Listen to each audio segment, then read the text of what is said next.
Hello, good evening to you, and a warm welcome to Asaase Business PM with me, Emmanuel Aboagye-Wiafe, and my co-host, Rosemary, Balami. Well, so tonight on the SDG-Hub, we'll be discussing the topic Remapping the Trip, Exploring Sustainable Tourism in Ghana. Remember, we're still live on the Big Bulletin. And to discuss this, we have Emmanuel Treku, CEO of Intertourism Expo Accra, and Daniel Damale, Operations Manager at Jolineco Ecotourism Organization. Gentlemen, good evening and welcome. Good evening to your listeners. Good evening to you all. Right. Okay. So Business PM is proudly brought to you courtesy the Center for Sustainable Transformation. This is the SDG-Hub. Like I said, we discuss challenges and opportunities in everyday business to achieving the Sustainable Development Goals, or the SDGs as we call them for short. Now, the SDGs are 17 goals with targets and indicators for sustainable development agreed on by the UN member states, including Ghana, to make the world a more just, equitable, greener, and peaceful place by the year 2030. On the SDG Hub, we introduce you to business opportunities and activities that help us achieve the SDGs here in Ghana and beyond. Once again, my name is Emmanuel Aboagye-Wiafe. I'm here with Rosemary, Balami. Rosemary is from the Young Reporters for Environment, YRE, at the Center for Sustainable Transformation. In tonight's episode of Remapping the Trip, Exploring Sustainable Tourism in Ghana, we are embarking on a thrilling journey through the captivating landscapes of Ghana. Get ready to discover how sustainable practices can help shape the tourism industry in this beautiful West African nation. Absolutely, Emmanuel. Tourism accounts for 5% of Ghana's GDP, which is a testament to the significant role it plays in the country. According to Dr. Ibrahim Mohamed Awal, who is the Minister for Tourism, Arts and Culture, the tourism sector by 2025 will become Ghana's biggest gross domestic product contributor with a value of $4 billion. Now, the question is, how do we balance profitability of the tourism industry with environmental conservation and preservation? Of course, that's a really good question, Rose. This is going to be an enlightening discussion, and as usual, we're lucky to have in the studio two experts, an environmentalist and a sustainable tourism advocate. They'll be helping us explore tourism in Ghana and our shift towards sustainable tourism, or ecotourism. Once again, our guest, Emmanuel Treku, CEO of Intertourism Expo Accra, and Daniel Damale, Operations Manager of Jolineco Ecotourism Organization. Did I get it right? Jolineco? Yes. All right. Jolineco Ecotourism. Jolineco Ecotourism. All right, so welcome once again to our studios. Thank you very much, and once again, good evening to all your listeners. Yes. So like we do it always, we start by trying to find out what your day is like. I mean, what do you do? I'll start with you first, Emmanuel Treku. Right. Thank you for this question. I am a tourism enthusiast. So you keep traveling around, right? I eat and drink tourism. Oh, That's wow. what I do for a living. I've been in this for the past 25 years. And then down the line, we are here in the Tourism Expo Accra today. That has been one of the brands that we decided to come along with. Having worked in the private sector, serving the hotel, manage the restaurant, blah, blah, here and there. Okay. We decided to look at something that would promote the destination entirely. So we came about with the Tourism Expo Accra. That's a B2B annual meeting that brings all the practitioners and the international communities together to engage, dialogue, and showcase what a destination have to make an informed decision on what the destination is offering and where we have to go. That would be exciting. I mean, anything tourism, traveling, sleeping hotels, managing people and things like that, I guess is quite interesting. Yeah, it is. But then one thing, when we talk about tourism, everybody thinks it's just about traveling. But then of course, it's a component, but they are thematics. Because we are looking at the entire ecosystem. How do we drive the destination? How do we bring the inbound tourists? What's the GDP component of it? These are the areas that we looked at. Wow. Of course, the travel is leisure, is part of it. Just a part of it. Yeah, but then, of course, we need to go into the crowds and make sure that it brings the needed revenue to the destination. Sure. Right, Daniel, can you tell us about yourself? What do you do on a daily basis? All right. So I'm Daniel Damale. I work for Jolineco Ecotourism, which is a tour operator which is based in Ghana. We focus on producing tailor-made packages offering nature tours and then cultural tours throughout West Africa, especially in Ghana, Togo, Benin, and Ivory Coast. And I work in the office, so I'm the operations manager as well as I look at the finance department. And most of the tour work is on the field with the drivers, with the tour guides, sending the clients, both inbound and domestic tourists, to their various various places that they need to go, the various destinations that we pick out for them and that they are interested in. And it is one of the sectors which is very innovating. There's no day the same in the office because tourism is always changing. There's always a new site which is coming up, especially in ecotourism. There's always something that has not been explored. So immediately the driver gets to his destination and the tourist asks that, okay, I want to see something new, or we have met something new. You realize that it's relayed to us at the office. We quickly need to either change the itinerary, make sure that the driver gets the right information, meets up with the local tour guide, and creates a good experience for the customer. Wow, that's a busy schedule, a mouthful of itinerary. All right, let's start the discussion now. I'm starting with you, Emmanuel. Now, Ghana has so much to offer in terms of cultural heritage and natural wonders. So tell us, what is the significance of transitioning from traditional tourism to ecotourism in Ghana? Right, thank you. Let me start by explaining what ecotourism is all about. You know, ecotourism basically is responsible tourism, a tourism activity where one has to do with the void of destroying the environment and also look at the well-being of the community.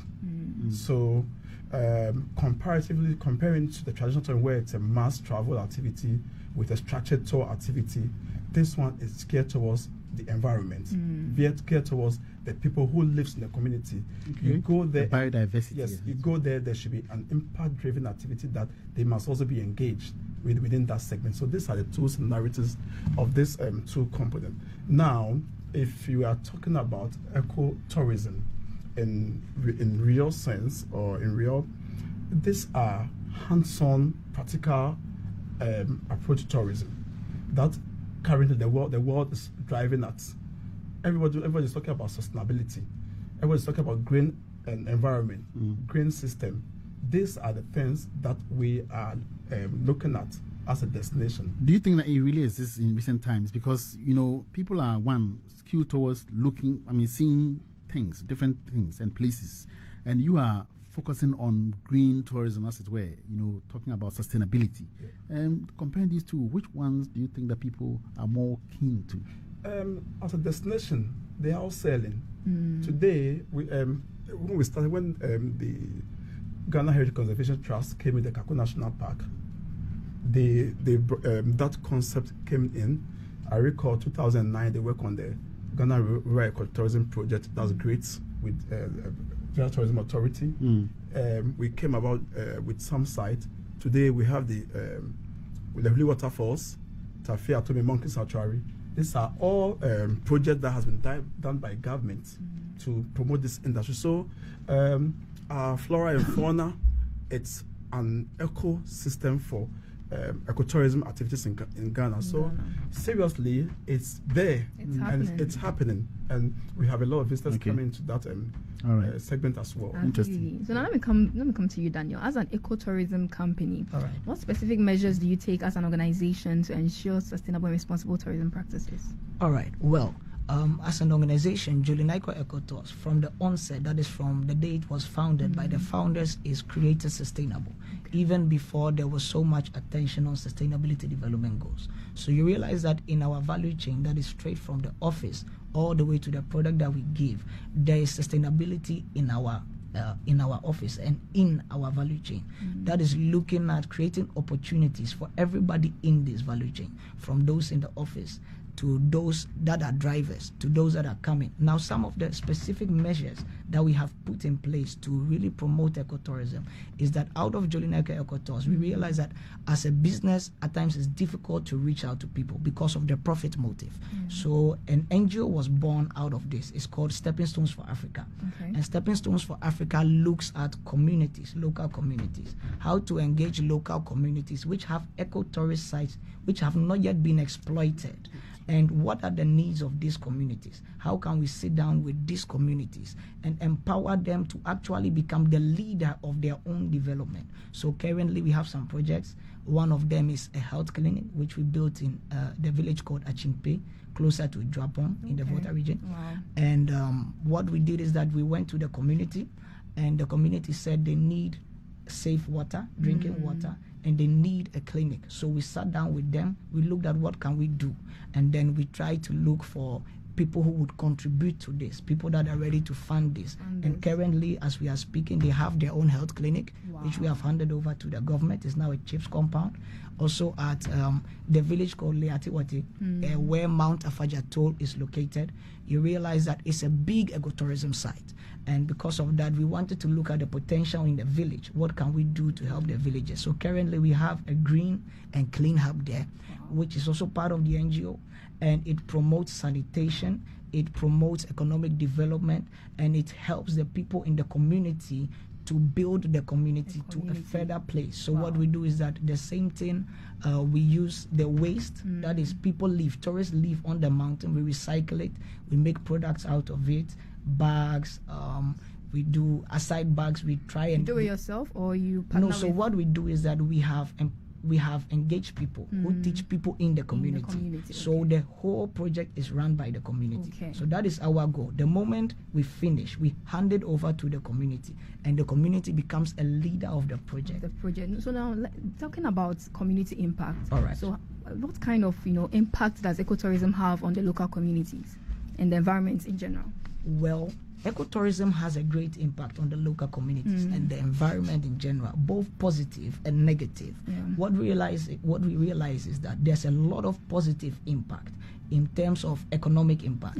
What happens is that we create a market of demand for the local sellers. Aside the fact that an ecotourist site is being engaged by the tourist, there's a local seller selling something at the roadside. There's somebody you can teach to make an African artifact, which he can sell to the tourist. But we realize that the major impact of ecotourism on the local community, which immediately affects the environment, is that the people in the community now understand that they need to value their natural resources, which previously you realize that there's a lack of awareness to it. You go to beaches, sorry to say, the locals are using it as white houses. Place of convenience. That is it.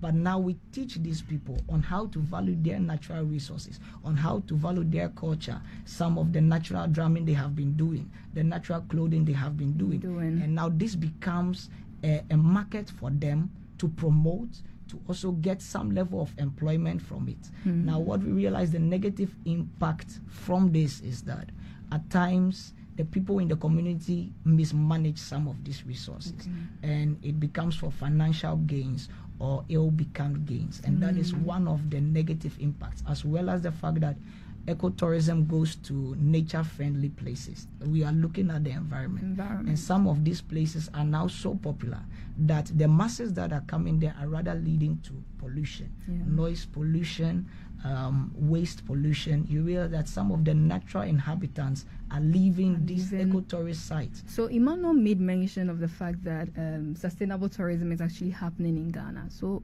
let me ask you, how has Ghana supported the development of ecotourism initiatives in the country? Is there something like that? How has Ghana? Right, so like I did mention earlier, the Ghana Tourism Authority is doing a lot of work in this direction, and I did mention some projects that has been done, and mention some entities like the Ghana Heritage Conservation Trust, and they are doing a lot of work. Even the tourism ministry itself is looking at iconic projects, and these are natural habitat projects that are being worked on in terms of driving ecotourism. These are the natural things that we have. Our culture is part of the ecotourism, because one, ecotourism preserves the cultural heritage. It doesn't destroy it. It preserves the habitat of for living. So basically, it's really working. And then What I would say is that Ghana has subscribed the UN Development Goals.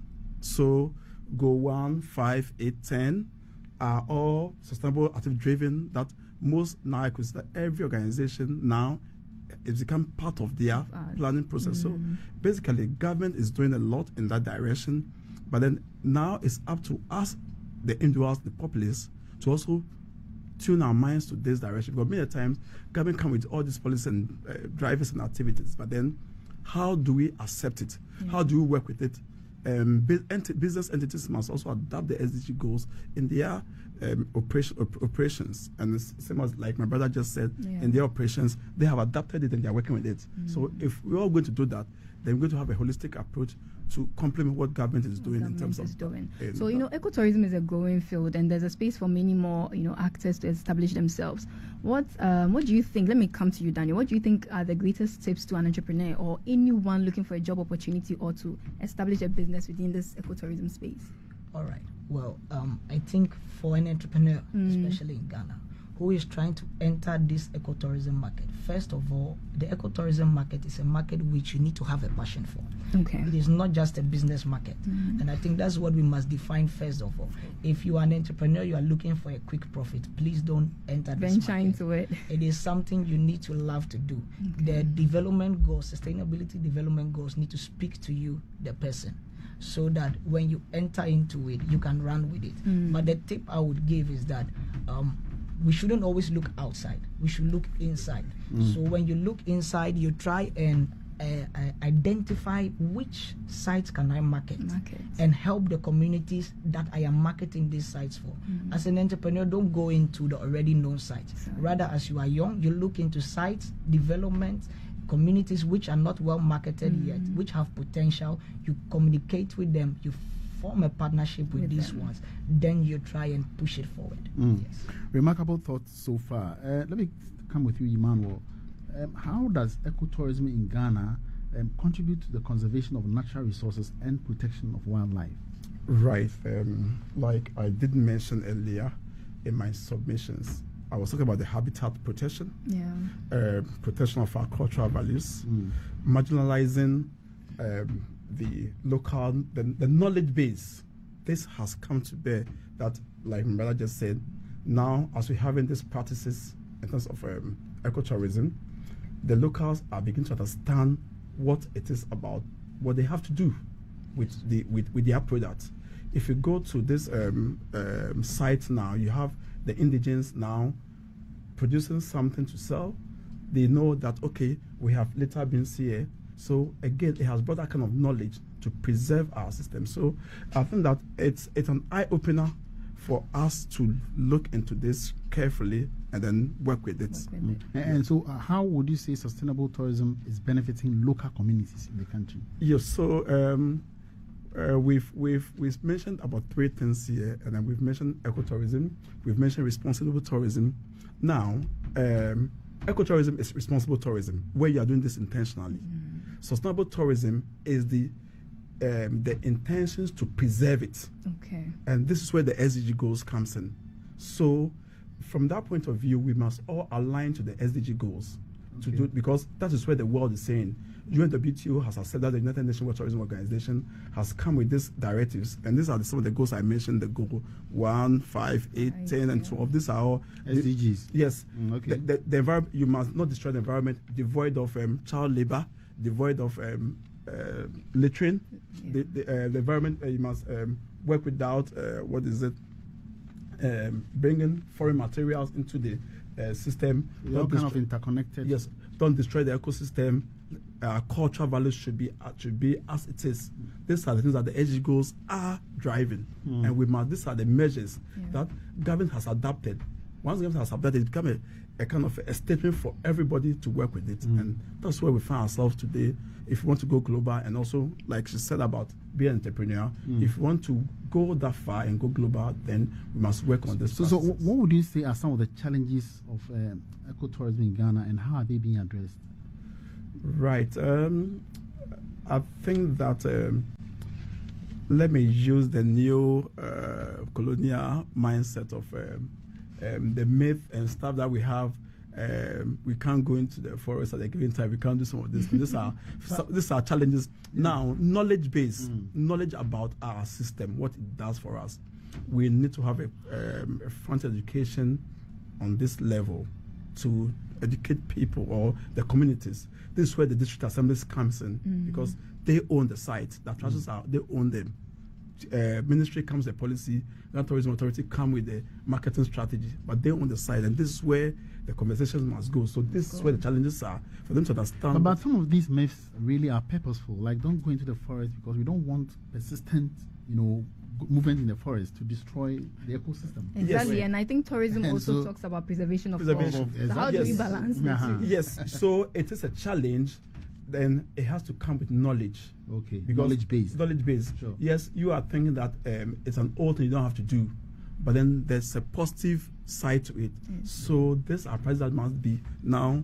It's a story that we need to have the narrative and tell the story right about it, and this is where then there will be kind of solutions to the indigenous in that. Fantastic. Right. So now, still on the issue of challenges, Daniel, as an ecotourism company, what challenges do you face in promoting ecotourism, and how do you overcome them? Well, I think for us, our challenges are more practical because Okay. we do more of field work. Now, I would group them in local and international challenges. Locally, we struggle a lot with infrastructure. When I'm speaking about infrastructure, I'm talking about simple things such as traffic jams, Okay. our road network, the ability to get safe drinking water, the excessive use of single-use plastic, our public transport, which is not too good. And what we realize is that all these things make it difficult for us to lead an ecotourism company. Now, some of the things we are doing as a company to combat this is that in the communities which we work with, as I said earlier in the NGO, what we do is that we make safe drinking water available. In all our vehicles, we have what we call a water filter, so that we don't buy these vaulted bottles and the pure others. water sachets and stuff. We also try as much as possible to pick roads which are better accessible for the people. Another thing which we really find is international difficulties or challenges. One thing you must understand is that as a tourism company or a tour operator, we are competing with other markets without Ghana, inside Ghana and outside Ghana, such as the Kenyan market and all those places. And the prices in Ghana of activities, of accommodations are relatively high in comparison to some of these other markets we are competing with. Aside that, we have a lot of visa challenges, a lot of visa complications. It is very For travelers coming in. Wow. We don't have the e-visa in Ghana yet. Okay. A lot of the foreign embassies in the other countries often can even deny some of the inbound travelers for a visa. And then they have to do a visa upon arrival, which is quite costly. It's about $150 USD at the moment. Where you add this to a package and it becomes very expensive for the client. So the client here thinks that Ghana is expensive, which becomes difficult for us to market it. Yes, these are some of the challenges. These are really pressing challenges. So, as a country, are there measures in place to ensure the long-term sustainability of ecotourism in Ghana, Emmanuel? If yes, yes. What are some of these? Like I said, what my brother just said, these are all issues that has come on the discussion board. Government has taken a keen look at it. The Hotels Association had a lot of conversation with multiplicity of taxes that came in and it's been discussed. The government is looking at single window for all this, at single window where there should be, it's going to be one-stop shop for payment. These visa issues are being handled by the agencies, the foreign affairs, immigration. So we will come there. We are the base. So we are still on we are still developing. We will not get it as it is with other destinations. Bear in mind, there are also security implications and things that we have to work with. So we cannot just wake up and say we are doing something. And all must be done in a systematic approach and holistically. That will benefit us. So I wouldn't say that nothing has been done. The work is ongoing. Tourism is still growing as a destination for us. But I believe that if we make a conscious effort and do this intentionally, Ghana is going to be a go-to destination for everybody to visit. Wow. Very interesting. Very, very interesting. So let me come back to you, Daniel. Can you provide examples of eco-friendly practices that tourists can engage in when they visit Ghana as an eco-tour company? Okay, so when tourists come to Ghana, some of the practices they can engage in is that they should first of all look for a respectable and reputable ecotourism company. Okay. Somebody that has been licensed or has some level of certification and accreditation. Secondly, one practice they can really engage in is to respect the culture. To respect the culture they are coming to meet and admit themselves. They can be supportive of local businesses. They can look for made in Ghana products, places where we eat local food. They can use single-use plastic. They can go and find places. You mean they should not use single-use plastics? I mean, sorry, they should not use single-use plastics. Yes, forgive me for that. So those are some of the things that tourists can really engage in order for them to be eco-friendly within Ghana. And then I think finally what they can really do is that we have a lot of eco-friendly activities. Okay, like? Okay, so we can mention the Kakum National Park. Okay. We can mention the Mole National Park. The lesser known and the well-known. There are some hidden gems such as waterfalls. There's a book recently written by a certain photographer called Steve Ababio. Exactly. Yes, there are a lot of hidden gems, waterfalls we do not know of, and you can create hiking trails to these ones.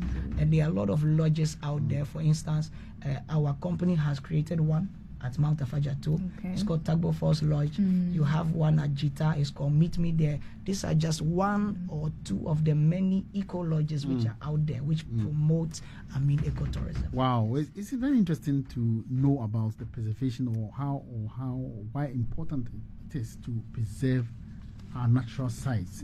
Now, so for our listeners who are interested in visiting Ghana, really, what are some of the recommendations or tips you would give them to enhance sustainable tourism? So I think that in this statement, I just wrote a statement that I want to read about ecotourism. I said, absolutely, ecotourism is an excellent option for anyone partial to nature and sustainable travel. Approach your travel opportunities with an inquisitive mind, a helpful hand, and environmental awareness. You'll be an ecotourism pro before you know it. Wow, fantastic advice right there. And then Daniel, briefly. All right, for us as a company, what we always say is that behave like a guest wherever you go. That is, when you get to any site, you are coming, you treat the people with respect, you treat the nature with respect, and you treat the culture with respect. Excellent advice. Thank you so much, gentlemen, for joining us today. Remember, folks, by traveling responsibly, we can help preserve the treasures of Ghana for generations to come. That's all the time we have for today's episode on Rewriting the Tourism Narrative, exploring sustainable tourism in Ghana. Thank you for joining us. Make sure to tune in same time next week as we continue discussions on all things sustainable development right here on Asaase Radio 99.5 so that people and the planet can prosper. If you have any topic you would like us to discuss, shoot an email to SDG-Hub@cest.org.